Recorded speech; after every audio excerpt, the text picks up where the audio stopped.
cloister horror begins. Close your eyes, and now imagine you're 13. Your parents have just donated you to a stone fortress in the middle of nowhere. It's not a school. It's not a home. It's a monastery. And you're not here to learn. You're here to suffer. The door slams behind you. The outside world disappears. From now on, God is your warden, silence is your cellmate, and punishment is your daily bread. The walls breathe cold. Damp stone seeps into your skin. Everything smells of mildew, old wax, and the faint rotted body's too tired to complain. Your feet bleed from the rough flagstone floors, but you don't dare limp. The prior is watching. He's always watching. Welcome to the real monastery, a sanctified nightmare machine dressed in prayer and cloaked in incense. In medieval Europe, monasteries weren't serene havens of meditation. They were more like spiritual labor camps where devotion was measured by how much pain you could take without screaming. The rule of St. Benedict was a holy script, but don't let the rule part fool you. This wasn't discipline. It was domination. Every movement was regulated, every word monitored, every mistake punished, and not just with a slap on the wrist. Try fasting for 7 days because you sneezed during prayer.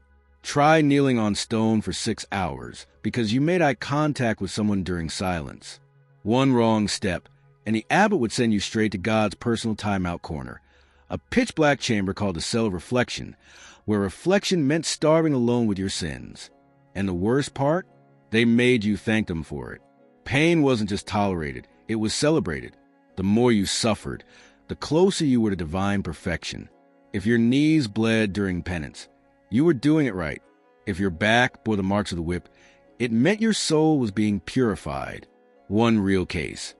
In the Abbey of Clairvaux, Brother Amar was forced to wear a spiked iron belt under his robe, day and night, for speaking during silent hours. He called it a crown of thorns for the body. The monks called it humility. We'd call it medieval BDSM with a crucifix. But what makes this truly horrifying is the psychology behind it. These weren't evil men. They believed, with terrifying sincerity, that this pain was holy, that breaking the body would fix the soul, that suffering was love. Let that sink in. They thought they were saving you. The monastery wasn't a retreat. It was a stage play of piety, where everyone wore a mask of peace over a skull of silent agony. And the audience? God himself. This wasn't spirituality. It was control. Total, absolute, sacred control. And we're just getting started. In the next chapter, we'll explore how monks weaponized silence, turning it into a mental prison so effective you didn't need chains to feel trapped. Because when you're not even allowed to whisper, your thoughts start screaming. If this peek behind a cloister wall gave you chills, subscribe to the channel. Share this with a friend who romanticizes medieval times. Comment your favorite disturbing detail. And smash that like button harder than a monk hitting the floor in penance. We're just warming up. When silence was a weapon. Imagine being trapped in a stone tomb, not dead, but forbidden to speak. Your mouth is fine. Your voice works. But if you utter even one word, you're punished. Not with a slap, not with a lecture. With spiritual annihilation. That was life in a medieval monastery. Silence wasn't encouraged. It was mandated, monitored, and militarized. In the eyes of the church, words were dangerous. A misplaced phrase could spark heresy. A whisper could incite pride. A joke? Pride plus mockery, double sin.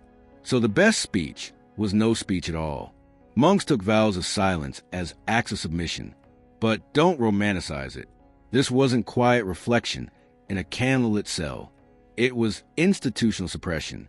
Every day followed a script written in whispers and stares. You communicated with gestures, a nod for a yes, a lowered gaze for a no, a pointed finger to a latrine if you were lucky. There was even a monastic sign language, not for creativity, but to make sure you never had an excuse to speak. And God help you if you broke that vow. The punishment for speaking was often more silence, but amplified. You'd be placed under what they called muta disciplina, silent discipline, a form of extreme penance where not only your voice was taken, but also your visibility. You were ignored by everyone. No one could acknowledge you, not during prayer, not during meals. not during work. You became a ghost in a holy asylum, still present, but erased from the emotional fabric of the brotherhood. And meals? You'd sit alone, facing a blank wall. No one facing you. No eye contact. No warmth. Just the sound of others chewing in a cold refectory, and the slow unraveling of your sense of self. In some monasteries, offenders were forced to wear black hoods that covered their faces. These weren't garments. They were portable isolation cells. Inside, your voice echoed off your skull, and eventually you started to believe it wasn't worth using anymore. The psychological damage was staggering. Chronic silence led to hallucinations, anxiety, depression, and in some cases, religious psychosis. One Carthusian record from the 13th century describes a monk who, after 6 months of mute penance, began to believe that he was no longer human, but a vessel for angels. He died shortly after by jumping into a river during morning prayers. Let's pause for a second. This was a man who wanted to speak, needed to, and the church taught him that his voice was a sin. So he silenced himself permanently. Let's flip it. Imagine yourself right now placed in total silence for a month. No phone, no text, no TV, no podcasts, no speaking. Just you, your thoughts, and a higher power that watches, but never answers. You'd be lucky if you made it a week. Now add the fear of punishment, the ever-present gaze of the prior, the knowledge that even thinking impure thoughts might get you dragged into confession, and then deeper into silence as a penance for the thoughts themselves. This wasn't just monastic discipline. This was thought control. It wasn't about what you said. It was about who you became when you couldn't say anything at all. And the irony? Silence was supposed to bring you closer to God. But more often than not, it just brought you closer to madness. The monastery didn't teach peace through silence. It taught obedience through isolation. It manufactured souls that fear their own inner voice. Next time someone tells you monks were serene, remember, serenity doesn't leave claw marks on the inside of your skull.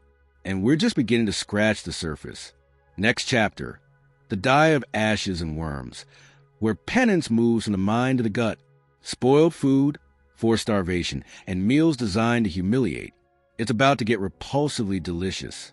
If this chapter made your skin crawl with silence, subscribe to the channel, share with your loudest friend, comment how long you think you could last without speaking, and smash that like button harder than a monk slamming his fist into a psalter after stubbing his toe in silence. Don't whisper your support. Scream it. The dye of ashes and worms. You're seated on a rough wooden bench, hands trembling, eyes fixed on the wooden bowl in front of you. Inside, a gray, lukewarm sludge. It smells faintly of mildew, sweat, and something unholy. Floating on top, not herbs, not spices, but the unmistakable curl of a dead worm. No, this isn't a nightmare. This is lunch. In the world of the medieval monastery, food wasn't nourishment. It was a ritual of humiliation, a daily reminder that your body was the enemy. Hunger wasn't a problem. It was a path to heaven. And taste? That was for the damned.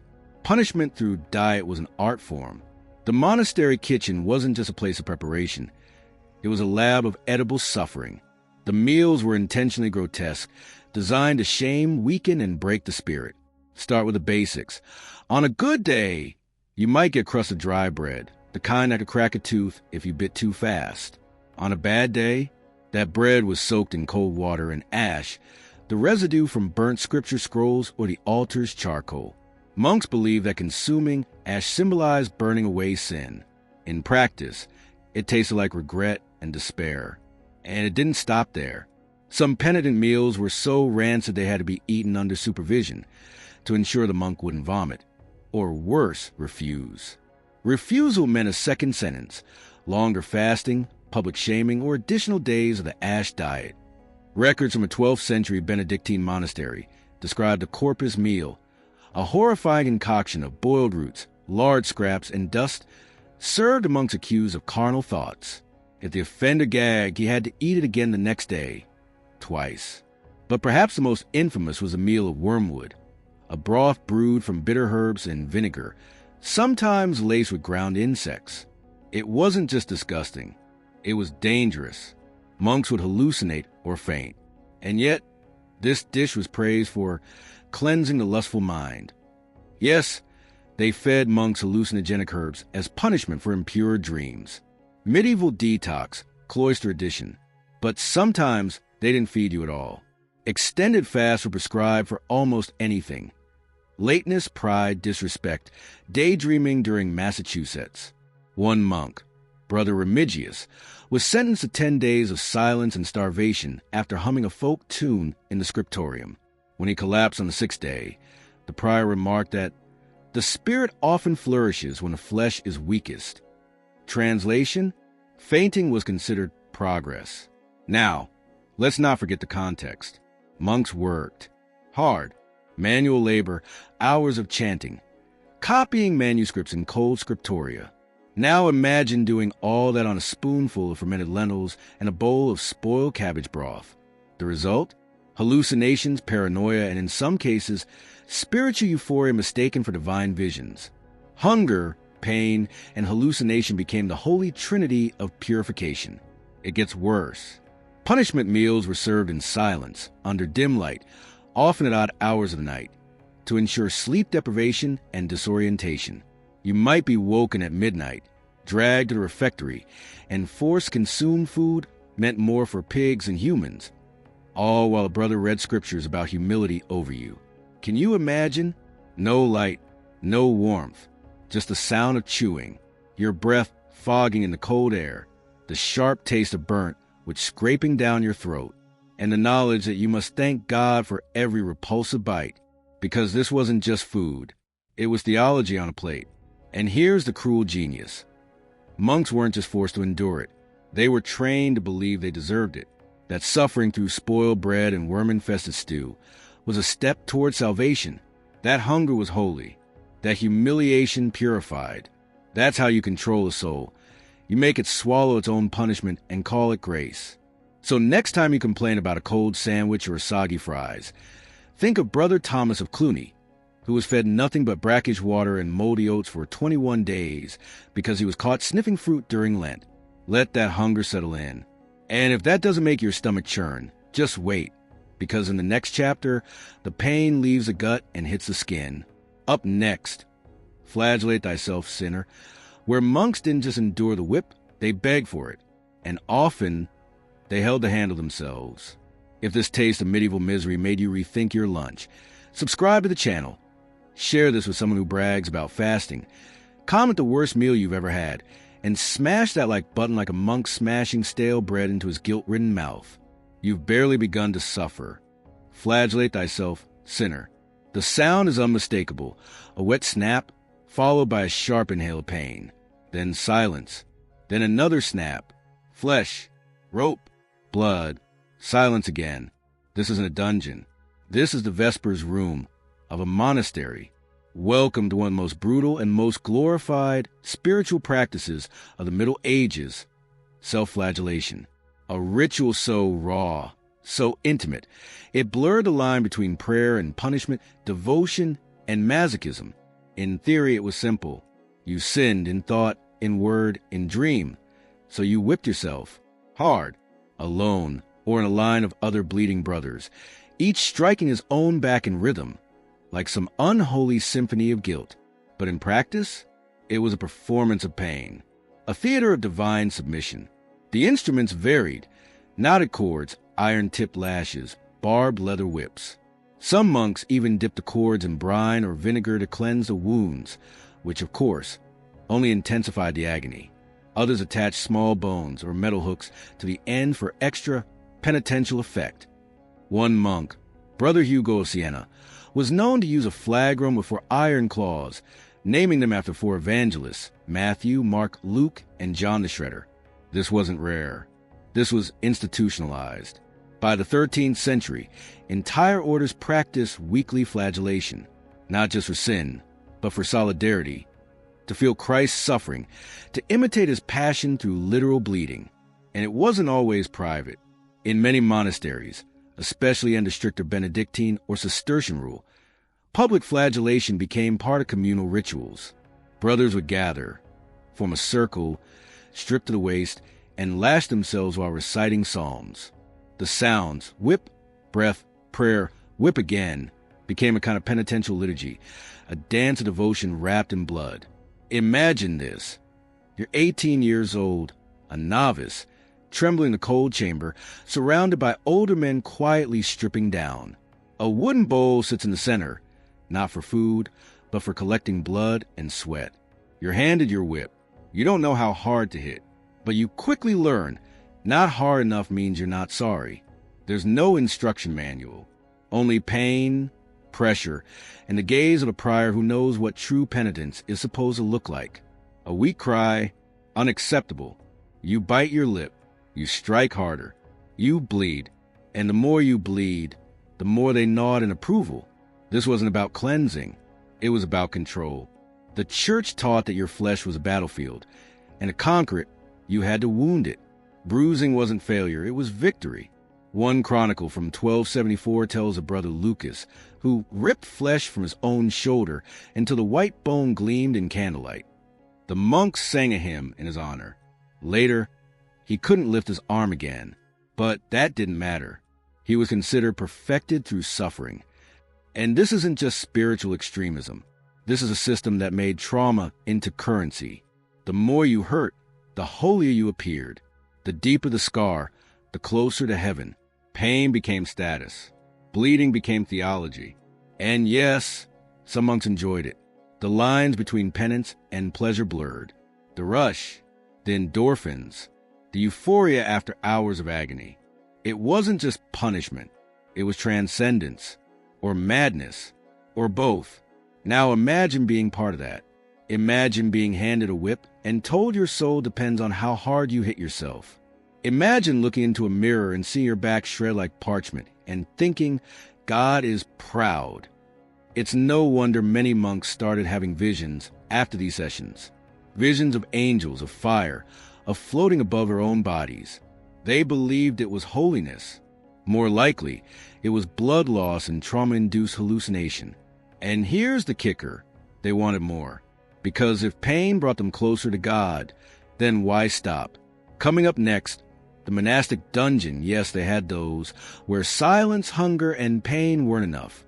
Sometimes you needed chains, darkness, and complete sensory deprivation to be truly holy. If this chapter whipped your curiosity raw, subscribe to the channel. Share it with someone who thinks the Middle Ages were just about cathedrals and knights. Comment what you would name your medieval whip, and smash that like button like it's your own sinful flesh under divine correction. You've earned your scars today. The monastic dungeon, yes, they had those. You're blindfolded. The air around you is cold and wet, not damp like a rainy day, but wet like an open wound. Stone presses in from every side. You can't hear your own footsteps, only the scrape of iron dragging behind you. You've been led here not by soldiers, but by men in robes. Holy men, smiling gently as they escort you to hell, one step at a time. Welcome to the monastic dungeon. Not folklore, not metaphor, a real stone and blood reality, hidden beneath cloisters that smelled of incense and sang with psalms. Not every monastery had one, but those that did, they built it with care, as a warning, as a tool, as a test of spiritual obedience by way of psychological collapse. The entrance was often through a door behind the chapel, small, unmarked, low enough that even the proudest monk had to bow to enter. Beyond it, a staircase carved into bedrock. No rails, no light, just a slick, cold whisper of earth reclaiming sanity. The further down you went, the more the air changed. It thickened, grew heavier, not from lack of oxygen, from centuries of silence soaked into the walls. The dungeon cell, if you can call it that, was barely a box. 6 feet long, 4 feet wide, 5 feet high. You could sit, or curl, but not stand, not stretch, not sleep in peace. There were no torches, no windows, no sound. You couldn't tell day from night. Time stopped. The darkness wasn't just visual, it was tactile. It wrapped around your skin like oil, slipping into your pores until you began to wonder if you had ever known light at all. The walls dripped, constantly, cold rivulets of groundwater that ran like fingers down your spine. The floor was stone but alive, covered in a slurry of rot, rat droppings, human filth, and old straw turned to black mush. Your knees went raw in hours. In days they bled. There was a bucket. It wasn't for food. You were fed irregularly, sometimes not at all. When food came, it arrived in silence, lowered through a hole in the ceiling. Usually stale bread soaked in vinegar, occasionally a scoop of cold, flavorless gruel, sometimes just water with bits of wax floating in it. No contact, no words, no mercy. And if you screamed, no one heard you. Or worse, someone did and they smiled. Because here's the truth. The dungeon wasn't just punishment. It was erasure. The monastery didn't want to harm your body. It wanted to scrub your identity away, scrape your pride down a bone, and rebuild you from silence and compliance. Monks recorded cases where prisoners began talking to shadows. Others scratched prayers into the walls until their fingers bled. One novice tried to dig through the stone with his teeth. He died after 9 days. They found him curled around a bucket, whispering psalms backwards. He was buried anonymously.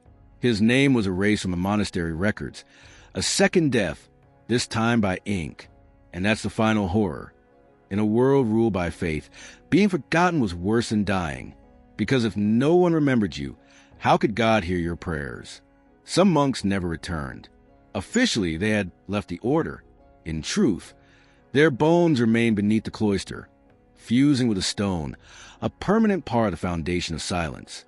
Imagine it, you, alone, in that cell, no sense of time, no voice, no touch, just your own heartbeat, louder each day, pounding against a stone like a drum of madness. You'd cry, then whisper, then laugh, then break, because in the dungeon, you don't find God. You become the ghost of your own soul. And the monastery, it calls this mercy. In the next chapter, saints, sadists, and the holy surveillance, where the chains weren't made of iron, but of eyes, guilt, and whisper betrayal. The system of control went deeper than any dungeon. If this chapter made you feel the walls closing in, subscribe to the channel. Share this with someone who thinks ancient monks were just quiet librarians. Comment what you do to survive 1 week in this cell. And hit that like button like it's a dungeon door. And you're not sure if you're trying to get in or out. Saints, sadists, and the holy surveillance. It starts with a glance. You're walking through the cloister, head down, hands folded, heart pounding. From the corner of your eye, you see a brother pause mid-prayer. Just for a second, just long enough to watch you walk by. He bows again, but you've already felt the chill crawl up your spine. In the monastery, a glance wasn't just a glance. It was evidence. You're always being watched. Not by God, not just by God, by them, your brothers. They pray beside you. They eat beside you. They chant with you in perfect harmony. But every moment, every motion is being logged, analyzed, judged through the sacred lens of suspicion. This is not brotherhood. This is holy espionage. It's called fraternal correction. The idea is simple. If you love your brother, you'll report his sins. If you don't, his damnation is on your conscience. That's the hook, and it's sharp. Because once you believe that silence is complicity, snitching becomes sacred. You whisper to the prior after Compline. Brother Aurelius breathed heavily during the Psalms. Brother Matthew seemed proud when he sang solo. Brother Evo didn't bow deeply enough at the crucifix. These aren't crimes. These are thought crimes in robes. And they're enough to cost you weeks of penance.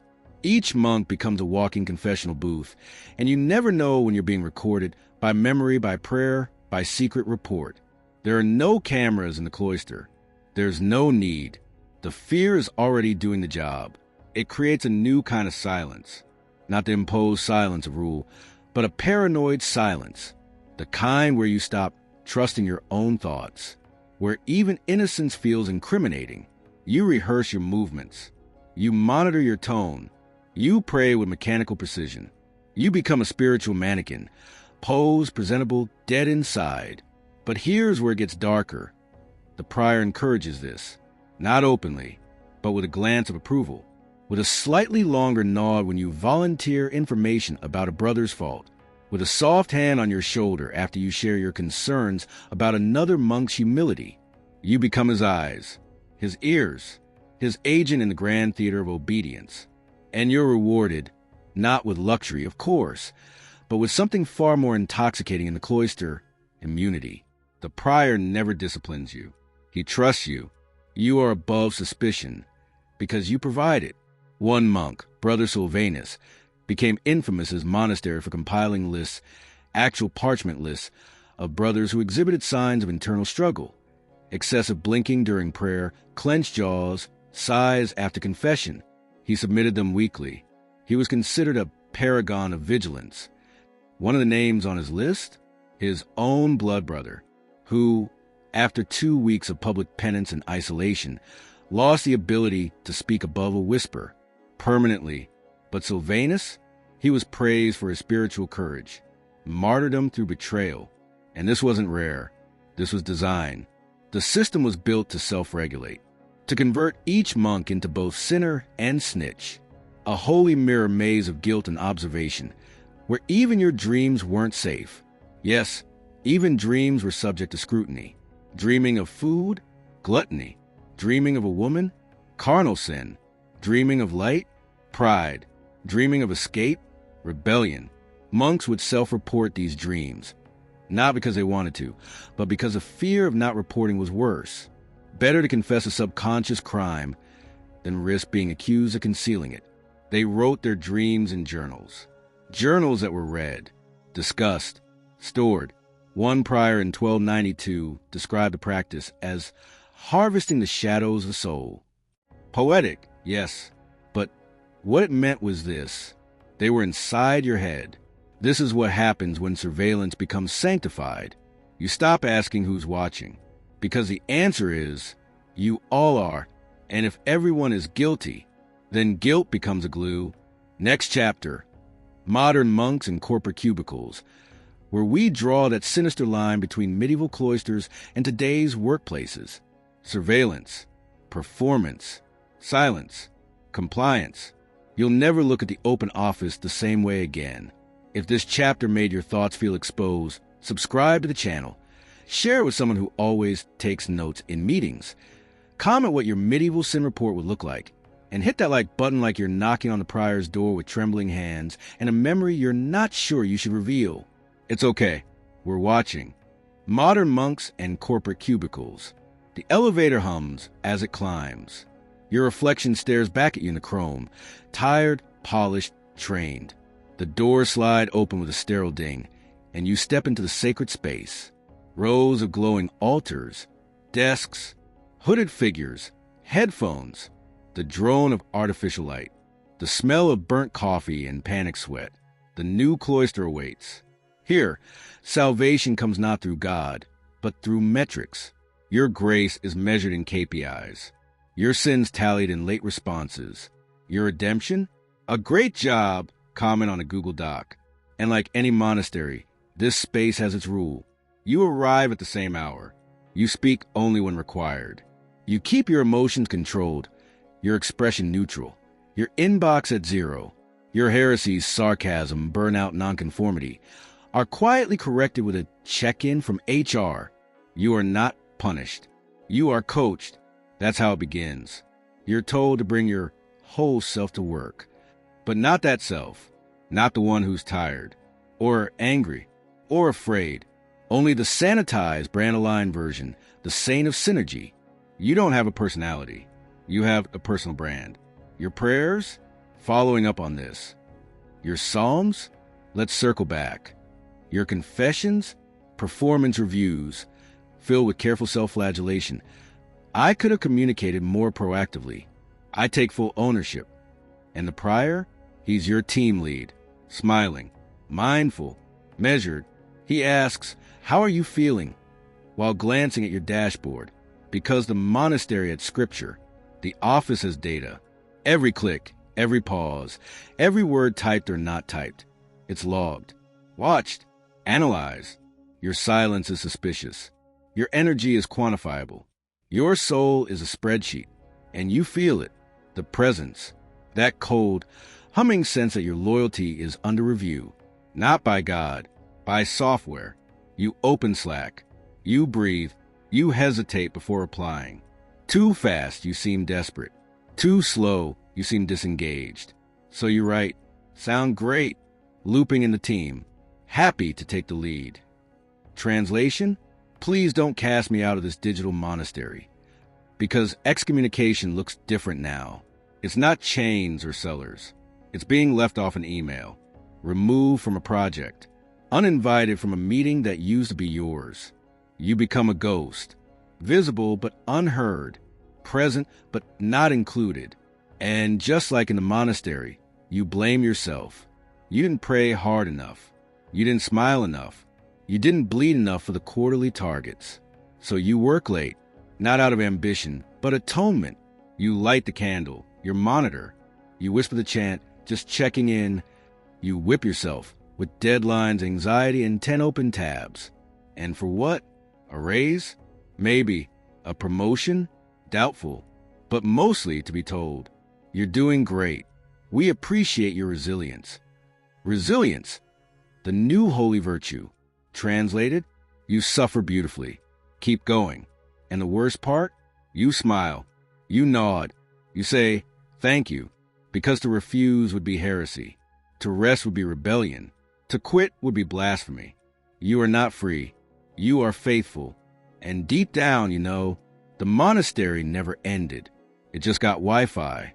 In the next and final chapter, God's gag order, final words from cloister, where silence, obedience, pain, and faith finally converge, a closing hymn of chains, redemption, and the echoes of 1,000 whispered prayers that never reached heaven. If this chapter made your spine straighten in your chair, subscribe to the channel, share with the most devoted worker you know, comment how many hours you've sacrificed on the altar of productivity, and smash that like button like you're hammering your own burnout into a performance badge. Welcome to the order, God's gag order. Final words from the cloister. You sit in the cold cell one last time. The stones beneath you are slick with memory. The air is still, thick, sacred, rotten. You've bled here, starved here. You've prayed until your throat was raw and your thoughts were ash. This is not a monastery. This is a mausoleum for the self you used to be. Your name is gone, replaced by a title, a role, a silence. You no longer walk, you glide. No longer speak, you nod. No longer think, you recite. You became holy, yes, but only by disappearing. And in this final moment, you hear it, the echo of every command you obeyed. Be still, be quiet, be less. For years you were told suffering was sacred. That pain was a ladder to heaven, that the silence in your soul was proof of God's presence. But here's the truth they never carved in stone. The silence wasn't God. It was the system. And now, in this final breath, you realize God never gagged you. They did. The prior, the rules, the rituals, the architecture of obedience so ancient and efficient. It survived the crumbling of empires and just got a software update. And it wasn't just stone walls. It was inside you, in your spine when you straightened under scrutiny, in your voice when it cracked from holding back, in your dreams when they turned from visions into censored scripts. They called it discipline, but it was always domestication. You were not a soul in formation. You were an animal in a cage that believed the cage was holy. And now, as your knees press into cold floor for 1,000th time, you ask the only question you were never allowed to ask. Why must holiness always hurt? No answer, only the same silence, the same sacred void. And finally it clicks. Maybe God was never in the silence. Maybe God was in the scream you were taught to swallow. You think of the monks who died alone beneath cloisters. You think of their prayers, never heard, only recorded. You think of the modern faithful, bending beneath digital altars, smiling while breaking, praise in the pain as progress. And you think, this isn't a vow, it's a muzzle. You stand, not because you were told to, but because you choose to. Your back aches, your soul burns, but your mouth, it opens, and out of it doesn't come a prayer, it doesn't come a hymn. It comes a single word, cracked and raw and heretical.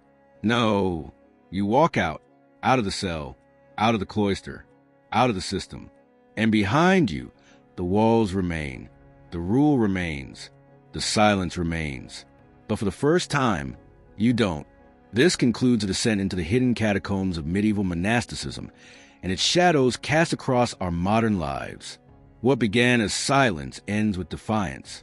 If this final chapter made your breath catch, your thoughts race, or your spine tingle, subscribe to the channel. Share this series with anyone still chained by obedience. Comment what truth you're now ready to speak, and slam that like button like you're kicking down the cloister gates. The vow is broken. Your voice is yours. Use it.